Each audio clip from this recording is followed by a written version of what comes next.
Bismillahirrahmanirrahim. Assalamualaikum warahmatullahi wabarakatuh.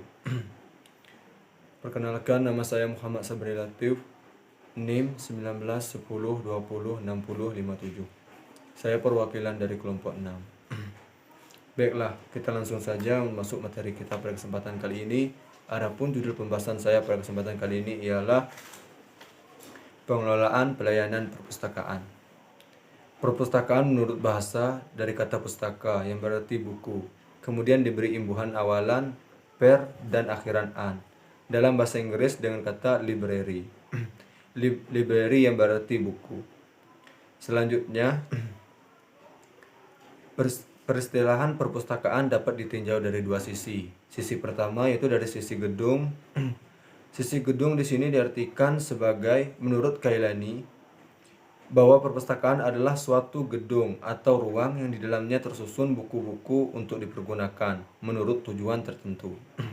Selanjutnya dari segi koleksi atau poin kedua dari segi koleksi. Kailani menyebutkan bahwa perpustakaan adalah koleksi buku yang disusun menurut sistem tertentu untuk tujuan-tujuan pemberian informasi, pendidikan, penelitian, rekreasi, dan pelestarian. Dari segi koleksi menurut Kailani, perpustakaan sebagai unit kerja yang menyelenggarakan pengumpulan, pemeliharaan, koleksi buku yang dikelola secara sistematis untuk digunakan sebagai sumber informasi.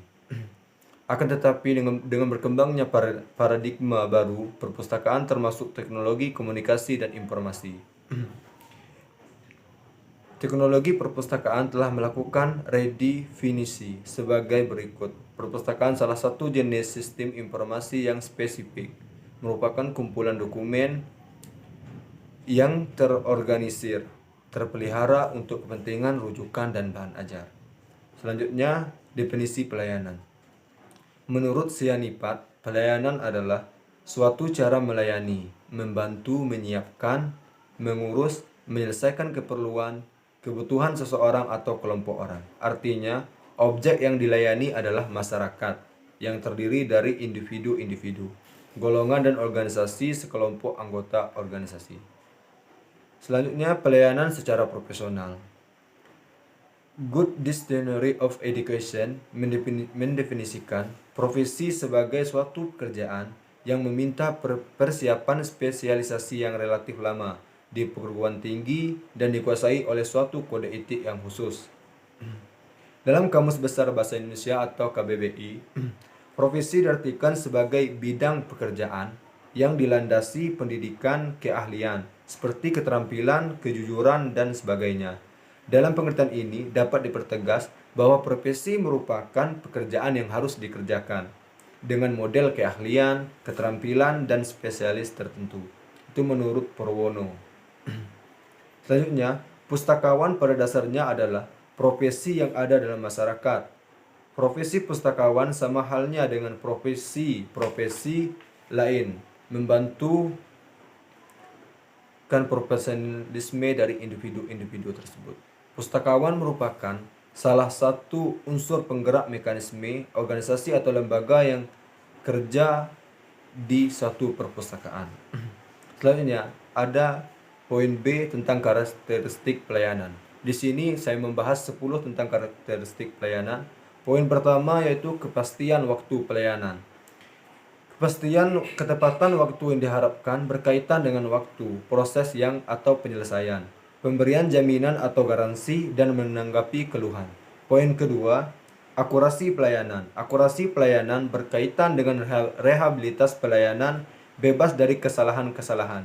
Poin ketiga, kesopanan dan keramahan dalam memberikan pelayanan. Memberikan sentuhan pribadi yang menyenangkan tercermin melalui penampilan, bahasa tubuh, dan bahasa tutur yang sopan. Poin keempat itu tanggung jawab. Bertanggung jawab dalam penerimaan pesan atau permintaan dan penanganan keluhan pelanggan eksternal. Poin kelima, kelengkapan. Kelengkapan di sini diartikan sebagai kelengkapan pelayanan mencakup lingkup pelayanan, ketersediaan sarana pendukung, dan pelayanan komplementer. Poin keenam, kemudahan mendapatkan pelayanan. Kemudahan mendapatkan pelayanan berkaitan dengan banyaknya outlet, petugas yang melayani, dan fasilitas mendukung. Poin ketujuh, variasi modal pelayanan. Variasi ini berkaitan dengan inovasi untuk memberikan pola-pola baru pelayanan, futuristik pelayanan. Poin ke-8, pelayanan pribadi. Pelayanan ini berkaitan dengan kemampuan dalam memberikan, menanggapi kebutuhan khas. Selanjutnya, kenyamanan dalam memperoleh pelayanan.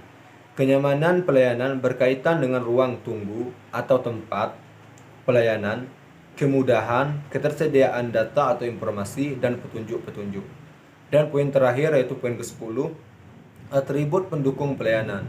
Atribut pendukung pelayanan dapat berupa ruang tunggu yang cukup, AC, bahan bacaan, TV, musik, dan kebersihan tempat tersebut. Selanjutnya, jenis pelayanan.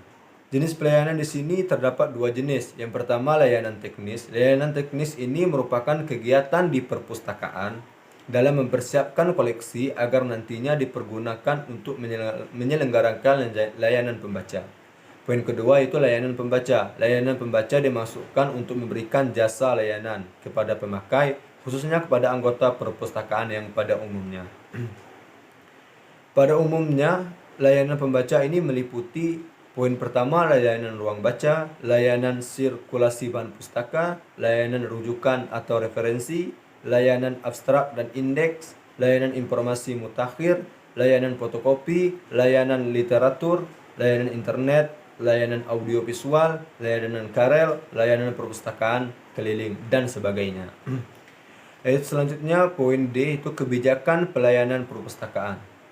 Untuk memperlancar pekerjaan bagian sirkulasi, perlu dibuat kebijakan pada buku-buku petunjuk mengenai poin pertama, peraturan pengguna koleksi perpustakaan.